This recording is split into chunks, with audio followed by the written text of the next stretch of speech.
Students, हमने इसके पहले वाले वीडियो में जीनोन फ्लोराइड यौगिक पढ़े थे। जीनोन फ्लोरीन से क्रिया करके बहुत सारे यौगिक बनाता है। जैसे जीनोन ने फ्लोरीन से अभिक्रिया की, जब हमने जीनोन को अधिक मात्रा में लिया तो क्या बना, जीनोन फ्लोराइड बना, XeF2 वाला बना। जब जीनोन की अभिक्रिया हमने फ्लोरीन से करवाई और 1:5 में लिया तो ये भी जीनोन का फ्लोराइड बना, ये टेट्रा फ्लोराइड बना, ये डाई फ्लोराइड बना। फिर हमने जीनोन और फ्लोरीन की फिर अभिक्रिया कराई थी और 1:20 में लिया था तो हेक्सा जीनोन फ्लोराइड बना था, जीनोन हेक्सा फ्लोराइड बना था। तो ये जीनोन के फ्लोराइड है, ये हम पढ़ चुके हैं। तो जीनोन का जो हेक्सा फ्लोराइड है वो हम जीनोन और फ्लोरीन से तो बना सकते थे, साथ ही साथ हम जीनोन का जो हेक्सा फ्लोराइड है हम उसको टेट्रा फ्लोराइड और O2F2 से क्रिया करके भी बना सकते हैं। देखो हमने क्या लिया, जीनोन का टेट्रा फ्लोराइड और O2F2 लिया और इसकी अभिक्रिया जब हमने इससे कराई तो हमारा जीनोन का हेक्सा फ्लोराइड बन गया। फिर हमने बताया था ये तीनों का जल अपघटन हो जाता है।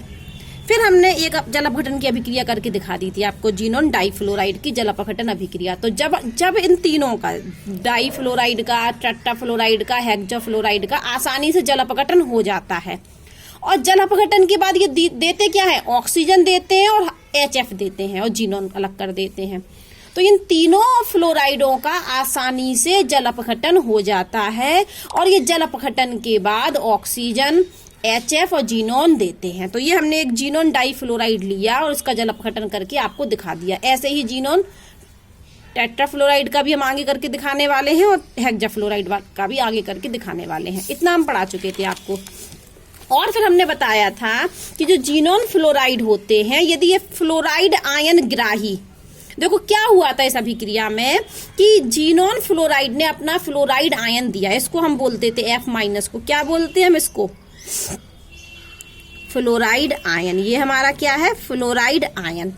तो जीनोन फ्लोराइड ने अपना फ्लोराइड आयन दिया, इसको दिया तो PF5 था, अब कितना हो गया PF6।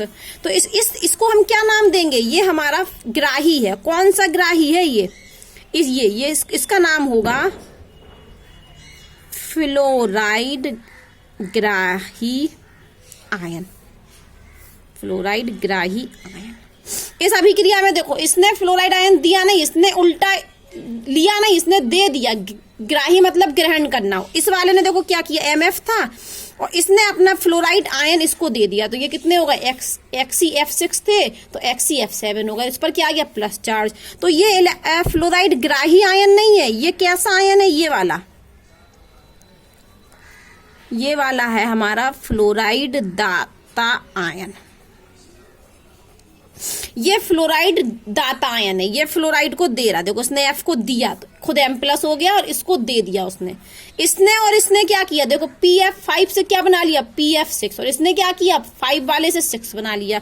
तो ये वाला और ये वाला क्या है, फ्लोराइड ग्राही आयन है, और जबकि ये वाला क्या है, फ्लोराइड दाता आयन। नाम में इस छुपा है बेटा, जो फ्लोराइड आयन को ग्रहण करे वो फ्लोराइड ग्राही हो गया, जो फ्लोराइड आयन को दाता देने वाला होगा वो फ्लोराइड दाता हो गया। तो क्या होता है, इनकी बात कर रहे थे हम कि जीनोन के जो फ्लोराइड होते हैं वो फ्लोराइड ग्राही आयन से अभिक्रिया करके धनायन स्पीसीज बनाते हैं और जबकि फ्लोराइड दाता से अभिक्रिया करके ऋणायन स्पीसीज बनाते हैं। इतना हम आपको पढ़ा चुके थे। जीनोन फ्लोराइड फ्लोराइड आयन ग्राही से अभिक्रिया कर धनायन स्पीसीज बनाते हैं। किससे, फ्लोराइड आयन से क्रिया करके। तो धनायन स्पीसीज बनी, देखो ये क्या है हमारी धनायन स्पीसीज। फिर ये देखो, फिर जीनोन का फ्लोराइड था, इसने फिर किससे अभिक्रिया की, फ्लोराइड ग्राही आयन से, और ये वाला भी क्या बना हमारा धनायन स्पीसीज। अब ये जीनोन के फ्लोराइड ने फ्लोराइड दाता से अभिक्रिया की, तो इसको हम क्या बोलेंगे, ये हमारी है ऋण आयन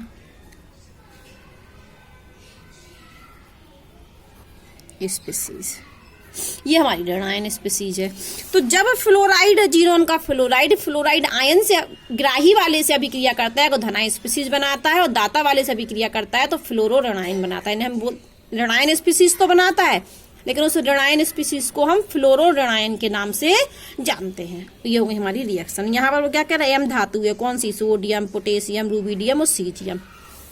अब हम आगे पढ़ते हैं। अभी हम पढ़ चुके हैं जीनोन के फ्लोरीन यौगिक पहले वाले वीडियो में। आज हम पढ़ने वाले हैं जीनोन के ऑक्सीजन वाले यौगिक। जीनोन हमने आपको बताया था कि फ्लोरीन और ऑक्सीजन के साथ तत्व बनाता है। तो फ्लोरीन वाले तो हम पढ़ चुके। अब किसके संग अभिक्रिया करानी? जीनोन की, ऑक्सीजन के साथ। और जीनोन ऑक्सीजन वाले तत्व हमें बनाने हैं, तो जीनोन ऑक्सीजन यौगिक बनाने हैं। तो हमने ये किससे बनते हैं? फ्लोराइड वाले यौगिक से ही बनते हैं। तो हमने लिया ये जीनोन का फ्लोराइड। क्या लिया? जीनोन का फ्लोराइड। और इस जीनोन के फ्लोराइड का हमने कर दिया जल अपघटन। क्या कर दिया? जल अपघटन। और हमने आपको यहाँ सिखाया था कि जब हम इन फ्लोराइड आयनों का क्या हो जाता है? आसानी से जल अपघटन। और देते क्या है? ऑक्सीजन और हाइड्रोजन फ्लोराइड और जीनोन देते हैं। तो यहाँ पर क्या होगा? जीनोन मिलेगा हमें।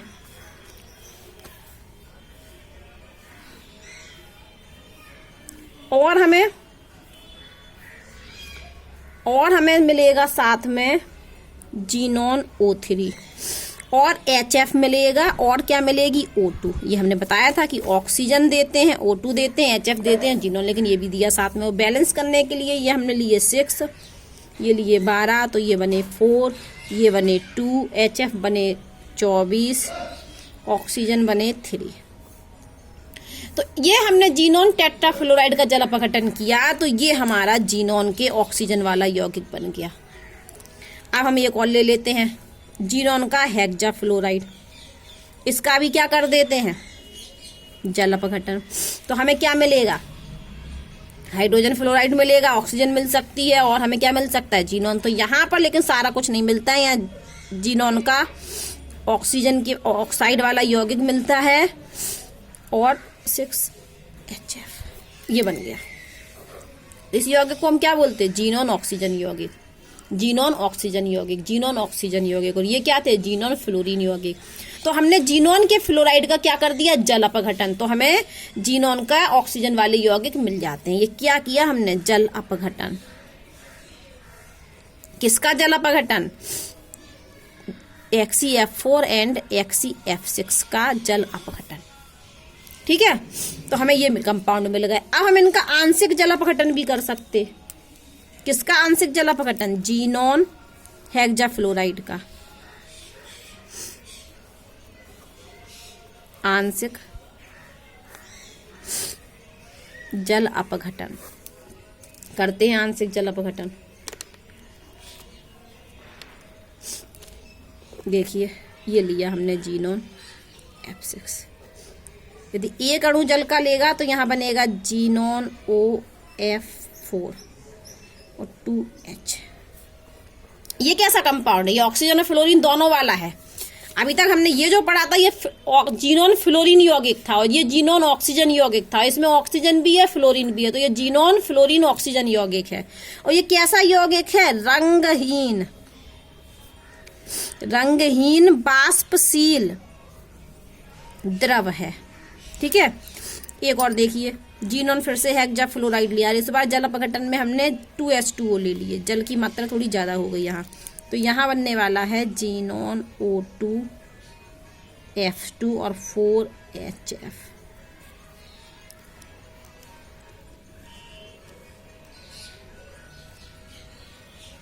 और ये दोनों ही ऑक्सीफ्लोराइड कहलाते हैं, क्योंकि ये जीनोन के ऑक्सीजन और फ्लोरीन दोनों के साथ मिलकर बने। ये जीनोन फ्लोरीन यौगिक थे, क्योंकि इसमें जीनोन और फ्लोरीन है। ये जीनोन ऑक्सीजन यौगिक थे। ये जीनोन ऑक्सीजन फ्लोरीन तीनों है। इसमें भी जीनोन ऑक्सीजन फ्लोरीन तीनों हैं। तो हम इन यौगिकों को, इस वाले और इसको क्या बोलते हैं? ऑक्सीफ्लोराइड। ऑक्सीफ्लोराइड ये हमारे क्या है? ऑक्सीफ्लोराइड। कौन से हैं ऑक्सीफ्लोराइड? ये वाला भी और ये वाला भी। ये वाला और ये वाला क्या कहलाते? जीनोन के ऑक्सीफ्लोराइड। ये जीनोन के फ्लोराइड थे, ये जीनोन के ऑक्सीजन थे, ऑक्साइड थे। और ये जीनोन ये और ये क्या है? जीनोन के ऑक्सोफ्लोराइड हैं। ठीक है, अब यहाँ पर आपकी किताब में संरचनाएं दी गई है। किसकी दी है? ये जीनोन डाइफ्लोराइड की, जीनोन F2 की पहली संरचना। दूसरी संरचना दी गई है जीनोन F4 की। तीसरी वाली दी गई है जीनोन F6 की, और ये दी गई है हमें जीनोन ऑक्सीफ्लोराइड की, और ये वाली हमें जीनोन ऑक्साइड की, जीनोन O3 की, ये जीनोन ऑक्सीफ्लोराइड है, जीनोन OF4, ठीक है, XeOF4, ये जीनोन ऑक्सीफ्लोराइड है, ये जीनोन ऑक्सीजन यौगिक है, ये तीनों शुरू के क्या है, जीनोन फ्लोरीन यौगिक है। अब हमें वो पूछ रहे हैं क्या जीनोन हेक्साफ्लोराइड का जल अपघटन एक रेडॉक्स अभिक्रिया है? तो रेडॉक्स अभिक्रियाएं क्या होती हैं, कक्षा 11 में हम पढ़ चुके हैं।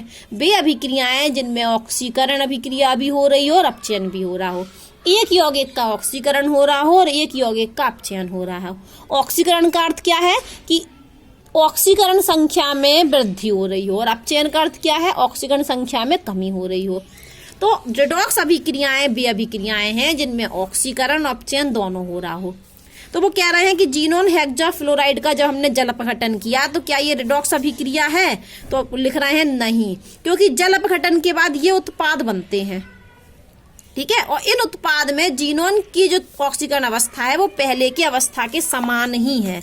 वो ये कह रहे हैं कि ये जीनोन F6 का हमने जल अपघटन किया, ये वाली रिएक्शन और ये वाली, तो एक ये बना और ये बना, ये बना और ये बना, तो यहाँ जीनोन की जो ऑक्सीकरण अवस्था है और यहाँ जो ऑक्सीकरण अवस्था है वो क्या है, समान है। ये कहना चाह रहे हैं कि ये जो OS है, इसकी OS है यहाँ पर, और यहाँ जो OS है वो दोनों OS कैसी हैं, ये वाली और ये वाली OS समान है। यहाँ जीनोन की जितनी OS है उतनी ही जीनोन की OS यहाँ है, और ऑक्सीकरण स्टेट में कमी होना तो अपचयन, वृद्धि होना तो ऑक्सीकरण। लेकिन हम तो ये कह रहे हैं कि यहाँ पर जीनोन की जो ऑक्सीकरण अवस्था है और यहाँ जो जीनोन की ऑक्सीकरण अवस्था है वो समान है, इसलिए जीनोन हेक्साफ्लोराइड का जल अपघटन रेडॉक्स अभिक्रिया नहीं है। किताब कह रही है कि ये जल अपघटन क्या रेडॉक्स अभिक्रिया है, तो हम रेडॉक्स अभिक्रिया की परिभाषा जानते हैं कि ऑक्सीकरण भी होना और अपचयन भी होना। तो वो कह रहे हैं नहीं, क्योंकि जल अपघटन के बाद कौन से उत्पाद बनते हैं, ये उत्पाद बनते हैं, और इन दोनों उत्पाद में जो जीनोन की ऑक्सीकरण अवस्था है वो पहले की अवस्था के समान है। पहले मतलब रिएक्टेंट में जितनी जीनोन की थी, तो ये और ये समान है और ये समान है, इसलिए XeF6 का जल अपघटन एक रेडॉक्स अभिक्रिया नहीं है। हम लिख देंगे प्रोडक्ट की ऑक्सीकरण अवस्था अभिक्रिया के से पहले जीनोन के समान ही है।